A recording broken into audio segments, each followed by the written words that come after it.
এক নাম্বার। দুই নাম্বার কারণ আল্লাহ রাব্বুল আলামিন বুঝাইতে চান আমি আমার বান্দা বান্দিকে কত বেশি ভালোবাসি। আল্লাহ তার বান্দা বান্দিকে সব থেকে বেশি ভালোবাসেন। আল্লাহ যে কত দয়ালু, আল্লাহ যে কত রহম পরম করুণাময়, কত বড় দয়ালু আল্লাহ।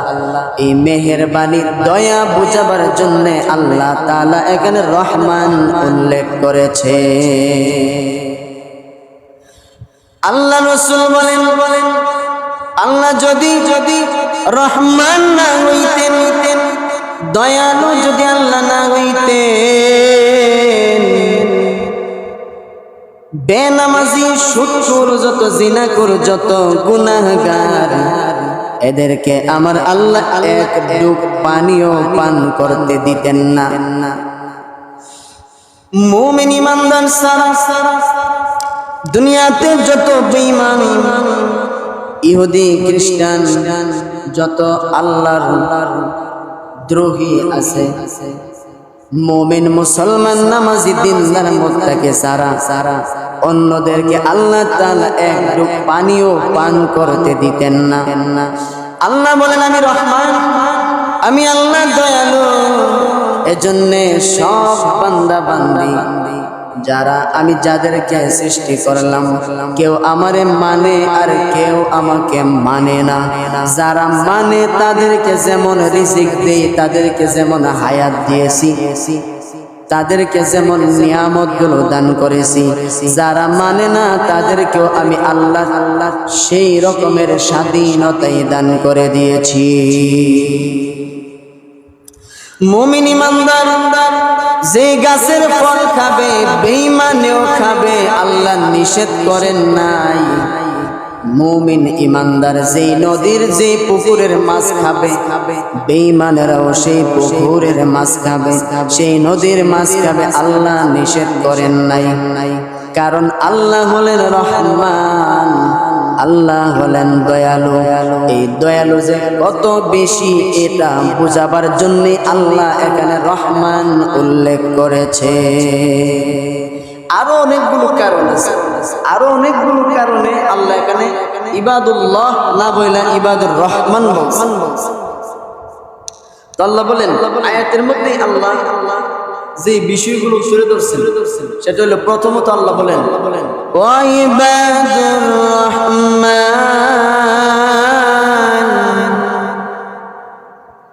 রহমানের বান্দা বান্দি তারা কারা আল্লাহ বলেন আল্লাযীনা ইয়ামশুনা আলাল আরদি হাওনান ওয়া ইযা খাতাবাহুমুল জাহিলুনা ক্বালু সালামা। আল্লাহ বলেন রহমানের বান্দা বান্দি তারা যারা এই জমিনে, আসমানের নিচে, এই জমিনের উপরে চলাফেরা করে খুব নম্র ভদ্রবাদ। রহমানের বান্দা বান্দি তারা কারা? যাদের মধ্যে গুণগুলো আছে। গুণের প্রথম নম্বর গুণ আল্লাহ উল্লেখ করেন, এই জমিনের মধ্যে চলাফেরা করে খুব নম্র ভদ্রবাদ, নরম হয়, যে আমি এই জমিনের মালিক না, আমি তো এই জমিনের নিচে চলে যাব ওই দিনের দুনিয়া। একটা মনোভাব, নরম ভাব মনের মধ্যে রেখে চলাফেরা করে। অহংকারী ভাব ভিতরে আসে না, অহংকারী করে না। আল্লাহর বান্দাবান্দি, আল্লাহ যাদেরকে আল্লাহর বান্দাবান্দি বলে স্বীকৃতি দিয়েছেন বা দিবেন, এই গুণগুলো যাদের মধ্যে থাকবে তাদেরকে আল্লাহ স্বীকৃতি দিয়েছেন। এর মধ্যে এক নাম্বার গুণ হইল রহমানের বান্দা কারা? তারা যার মধ্যে এক নাম্বার গুণ হইল এই জমিনে চলাফেরা করে নম্র ভদ্রবাদ, অহংকারী করে না, আত্মগরিমা দেখায় না, সম্পদের অহংকারী, টাকার অহংকারী, সন্তান বেশি এজন্য লাডিয়াল বাহিনী বেশি, শক্তির অহংকারী, ক্ষমতা, এই আত্মগরিমা। সুন্দর আত্মগরিমা, যে মুখ দেখতে বেশি আমি খুব সুন্দর সুন্দর, এমুক গরিব আমি খুব ধনী, এমুকের টাকা পয়সা নেই, এমুক ফকিন্নি আমি কোটিপতি, এরকম এই আত্মগরিমা, যেগুলা গরিব মানুষ আমরা ধনী। এই যত আত্মগরিমা আছে শিক্ষাগত যোগ্যতা নিয়ে, যে এগুলো মূর্খ,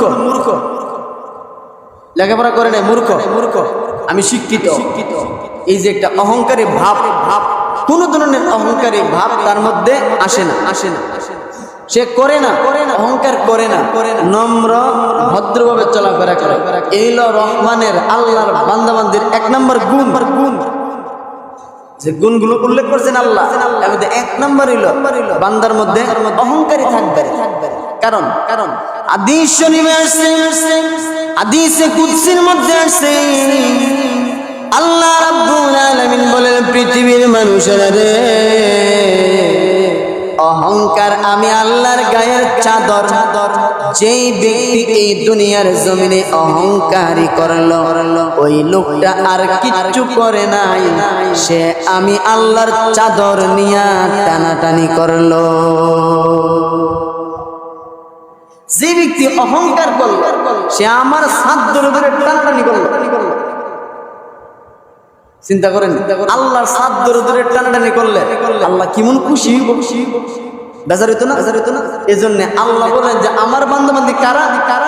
আমার বান্দাবান্দি তারা যাদের মধ্যে এখন যে গুণগুলো উল্লেখ করুন, এই গুণগুলো যাদের মধ্যে আছে, এর মধ্যে এক নম্বরে আল্লাহ গুণ উল্লেখ করছেন, সে অহংকারী হতে হবে। অহংকারী হতে পারবে না, অহংকার করতে পারবে না, সে হতে হবে নম্র ভদ্র।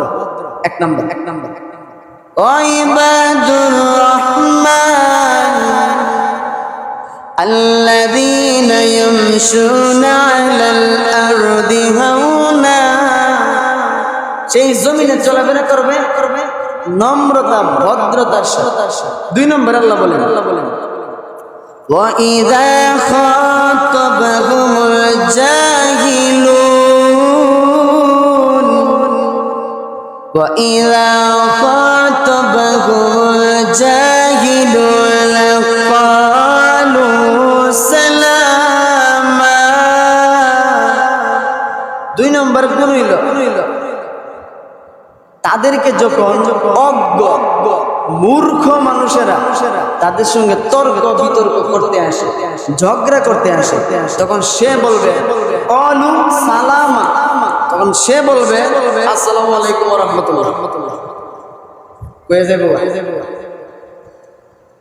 মূর্খ মানুষ, অজ্ঞ মানুষ আসবে তার সাথে তর্ক করার জন্য, ঝগড়া করার জন্য, তখন সে এখানে শান্তি কামনা করবে। সে তর্ক করবে না, গালি দিবে না, পাল্টা দিবে না, না দিয়া সালাম বলিয়া চলে যাব। এইলা রহমানের বান্দার দুই নম্বর। আমরা সাথে যদি তর্ক করতে আয়, আমরা আরো ডাবল তর্ক করি, ঠিক নেই? ইস্যু তৈরি করি, যে কোনো ইস্যু নিয়ে তর্ক করতে আসে, লম্বা তর্ক চলে। ইস্যু যদি না থাকে, তর্ক করার জন্য ইস্যু তৈরি করে লই আমরা হইছি বাঙালি। এবং আমাদের মধ্যে একটা খারাপ খাসলত আছে, প্রত্যেকের মধ্যে আছে। দেখলাম মোটামুটি প্রত্যেকের মধ্যে আছে। কথা বললে, তর্ক করলে দেখবেন সবাই ইচ্ছা যে আমি সবার উপরে তাই তর্ক করেও এখানের মধ্যে যারা আছে সবার মধ্যে আমি সবার প্রধান হয়ে যাবো, তর্কের দিক দিয়ে আমার জিততে হইব। এই একটা খারাপ কাজ আমাদের মধ্যে প্রত্যেকের মধ্যে আছে, যে আমি আমার নিজের অনেক বড় মনে করি, তো আমি তর্কের মধ্যে হারবো, আমি জিতবো, আমি সবার উপরে থাকবো। অথচ আল্লাহ বলছেন এখানে নীরবতা পালন করার জন্য আর সালাম দিয়ে বিদায় হয়ে যাওয়ার জন্য, ঠিক না? এলো দুই নম্বর গুণ। এরপর আল্লাহ বলেন ওয়াল্লাযীনা ইয়াবিতুনা লিরাব্বিহিম সুজদান ওয়া কিয়ামা। তিন নম্বর গুণ রহমানের বান্দা তারা যারা রাত অতিবাহিত করে আল্লাহকে সেজদা দিয়ে, কি দিয়ে? অর্থাৎ সে তাহাজ্জুদ করে। সেজদায় এবং দণ্ডায়মান থাইকা রাত অতিবাহিত এশারের নামাজ জামাতে বইরা খাইয়া তাড়াতাড়ি ঘুমায় জায়গা শেষ রাতে উঠে আবার তাহাজ্জুদ রহমানের বান্দার 3 নম্বর এজন্যই সাহাবায়ে কেরাম এই পরিমাণ মর্যাদার মধ্যে পৌঁছে গেছে কেন 5 ওয়াক্ত নামাজ তো জামাতে পড়ছে এশাক আওয়াবিন চাষ এগুলোও পড়ছে এরপরে আবার রাতের বেলা তাহাজ্জুদের নামাজে দাঁড়ায়া নামাজ পড়ছে সেজদায় কানতে মুসল্লা ভিজায় গেছে এজন্য তাদের সম্মান মর্যাদা এত বেশি হয়ে গেছে আল্লাহ তাদেরকে আল্লাহর বান্দা বান্দি বলে স্বীকৃতি দিয়ে লাইছে ঠিক না বেঠিক ঘুমাই গেছেন গা ঘুমাতে রে ফাঙ্কার বাতাস লাগলো কিছু ঘুমাই গরম তো বেশি বাহিরে তো প্রচন্ড গরম কিন্তু মসজিদের ভিতরে তো আলহামদুলিল্লাহ অনেক আরাম ঠান্ডা আছে ফাঙ্কাও চলতেছে ছাদের ঘর তো দিনের বেলা আরাম ওই বিকাল বেলা আসরের পর থেকে ছাদের ঘরের ভিতরে গরম বাইরে জায়গা এর আগ পর্যন্ত ভিতর ঠান্ডা থাকে যাই হোক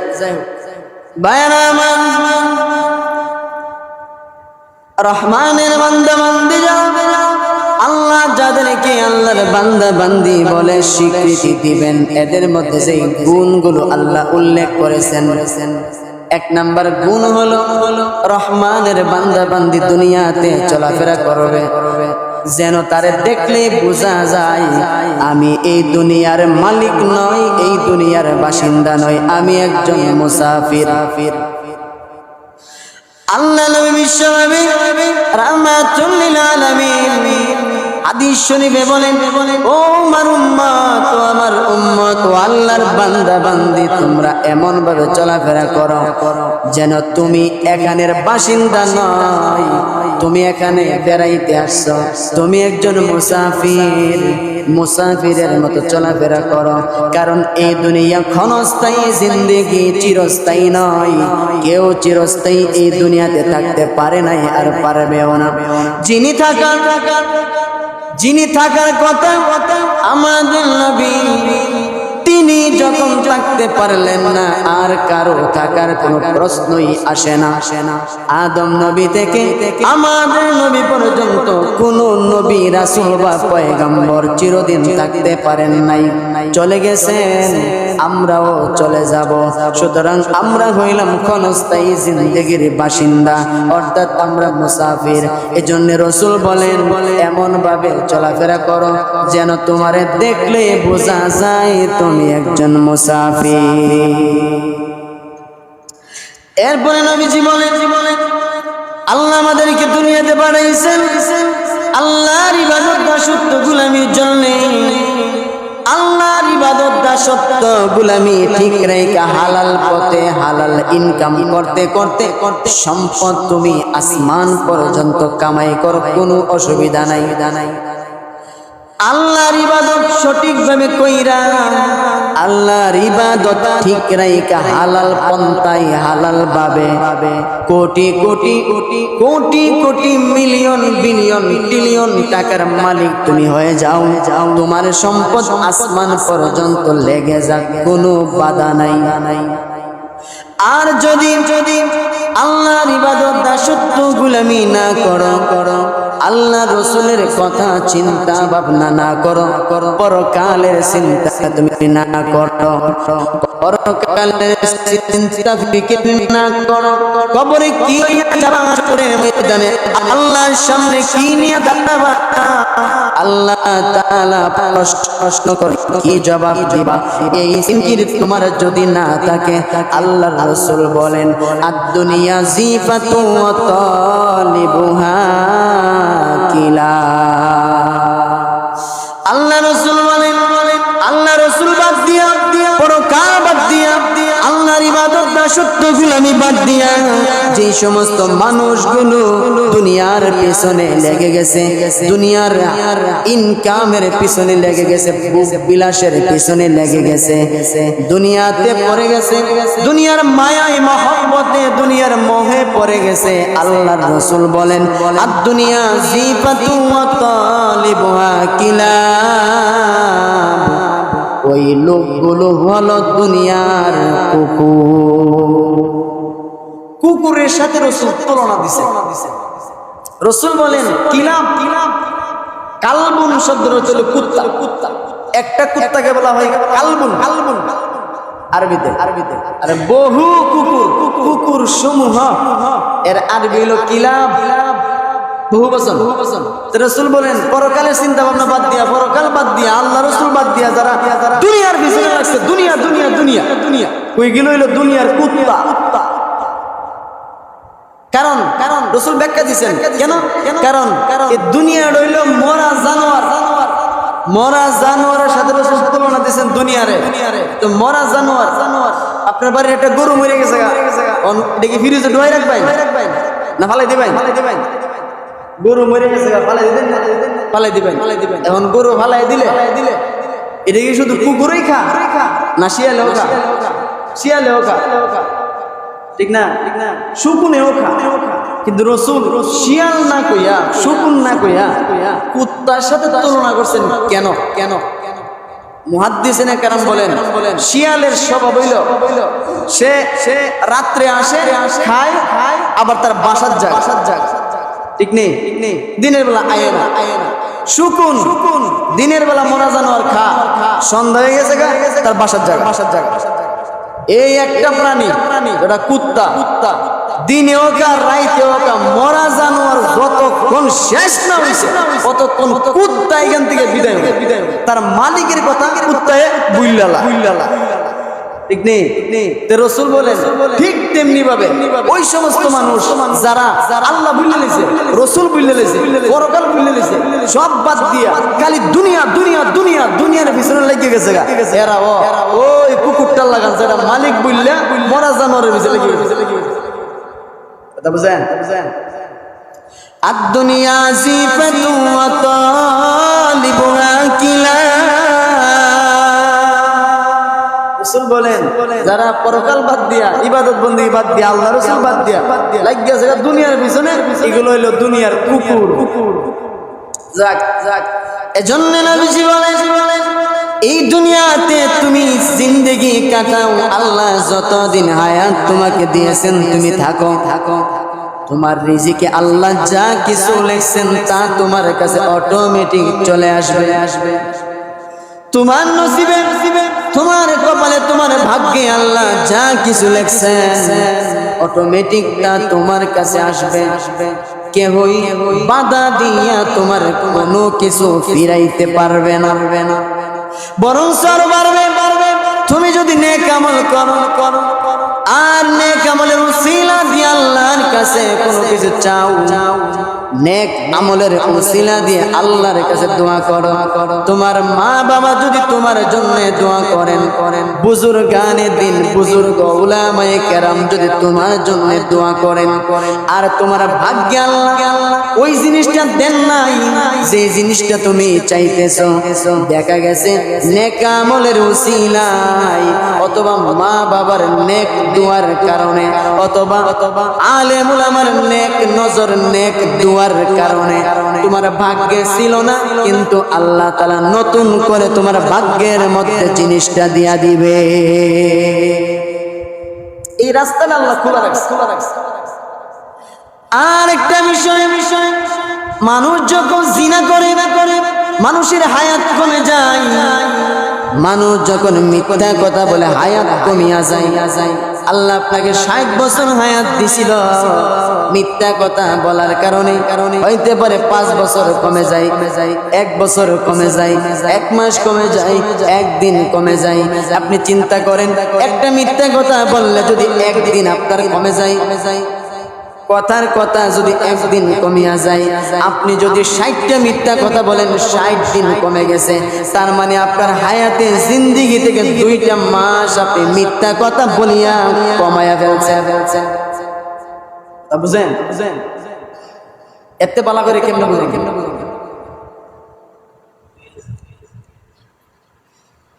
আপনি যদি জিনা করেন জিনা করার দ্বারা আপনার হায়াত কমিয়া যায়, মিথ্যা বলার দ্বারা হায়াত কমিয়া যায়।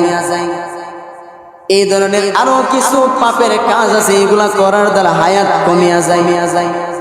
ভাইরা আমার, বলতেছিলাম আল্লাহ রাব্বুল আলামিন আল্লাহর বান্দা বান্দি কাদেরকে আল্লাহর বান্দা বান্দি বলে স্বীকৃতি দিছেন। এই সমস্ত বান্দা বান্দির গুণগুলো বলতেছিলাম।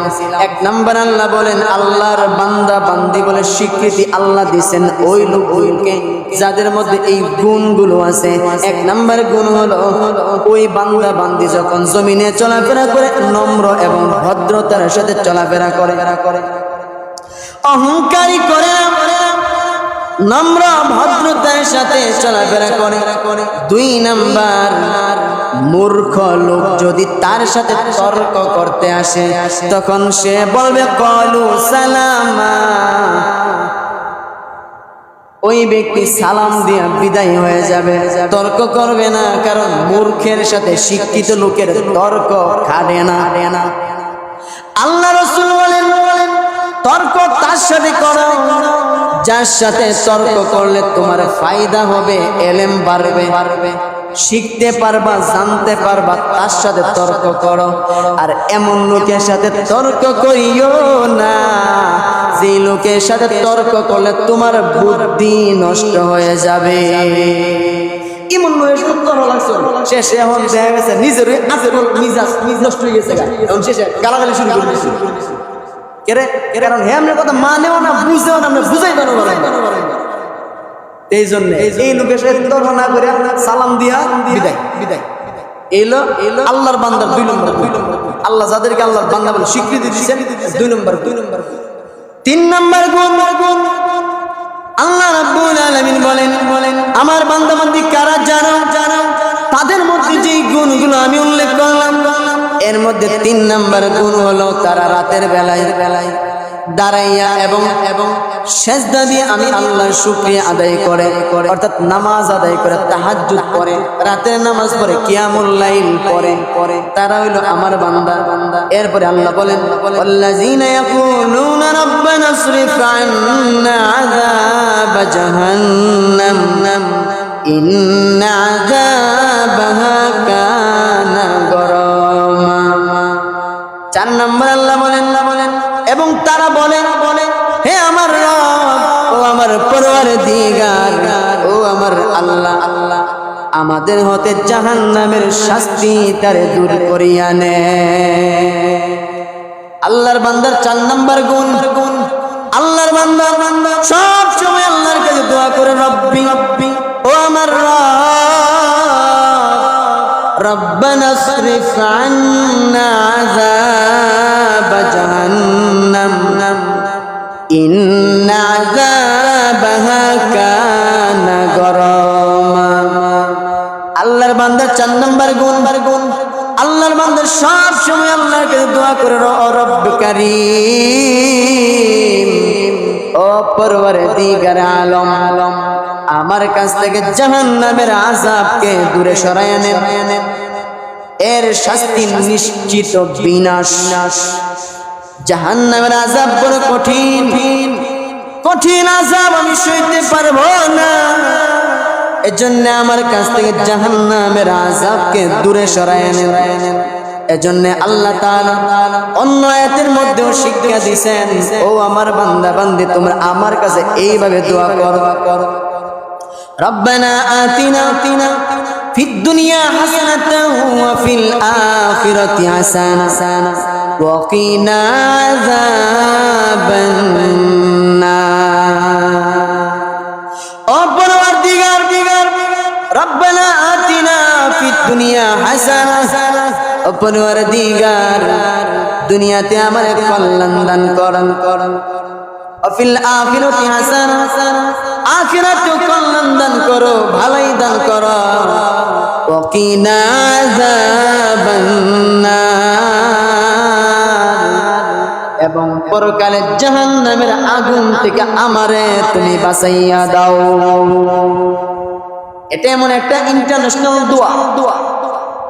আপনি তো ইন্টারন্যাশনাল বলতে বুঝেন যে বাংলাদেশ, আমেরিকা, লন্ডন, কানাডা এগুলো ইন্টারন্যাশনাল। আমরা ইন্টারন্যাশনাল বলতে বুঝি যেটা দুনিয়াতে চলে, আখিরাতে চলে। এটা হলো ইন্টারন্যাশনাল। ঠিক নেই? আরবি ভাষা এটা এমন একটা ভাষা। আপনি তো মনে করেন যে ইংলিশ ভাষা, যেমন আমরা সবাই বলি ইংলিশ ভাষা ইন্টারন্যাশনাল ল্যাঙ্গুয়েজ, আন্তর্জাতিক ভাষা। কিন্তু রাসূল বলেন যে আন্তর্জাতিক ভাষা তো হইল আরবি ভাষা, যারা সারা দুনিয়াতে চলে, উপরে গেলেও চলে, হাসরেও চলে, জান্নাতেও চলে, জাহান্নামেও চলে।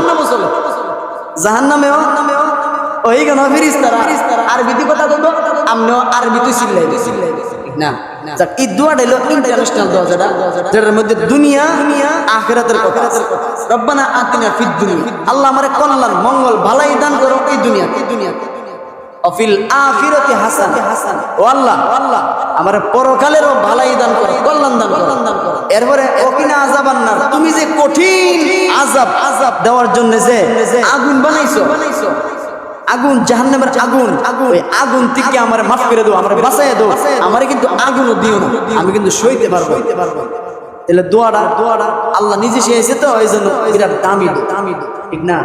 যাক, তো রহমানের গুণ হলো, রহমানের বান্দা বান্দি কারা? যাদের মধ্যে গুণ আছে 12টা, 4টা কইলাম, কটা কইছি? 4টাতে কইছি, অর্থ কইছি, ব্যাখ্যা করি নাই, ব্যাখ্যা করার মতো সময় নাই। আবার মন করে দিই, 1 নম্বর হইলো রহমানের বান্দা তারা যাদের মধ্যে 1 নম্বর গুণ হইলো এই জমিনে চলাফেরা করে অহংকারী ভাব নিয়ে নয়, নম্রতা, ভদ্রতার সাথে।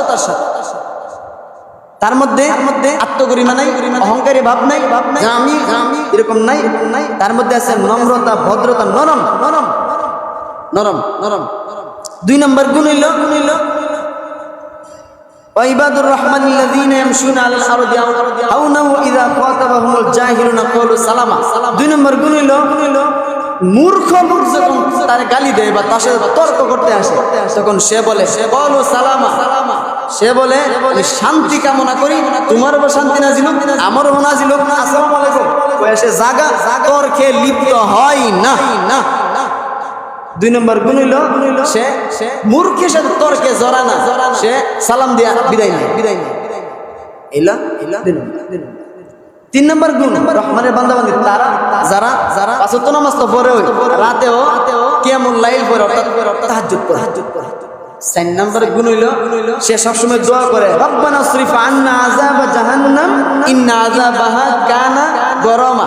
ও আল্লাহ, ও পরওয়ারদিগার, আমারে তুমি জাহান্নামের আযাব থেকে বাঁচাই দাও। দোয়া করে 4টা গুণ কইলাম, বাহি 8টা গুণ সামনে কম ইনশাআল্লাহ। আল্লাহ তৌফিক দান করলে আমিন। আখির দাওয়ানা।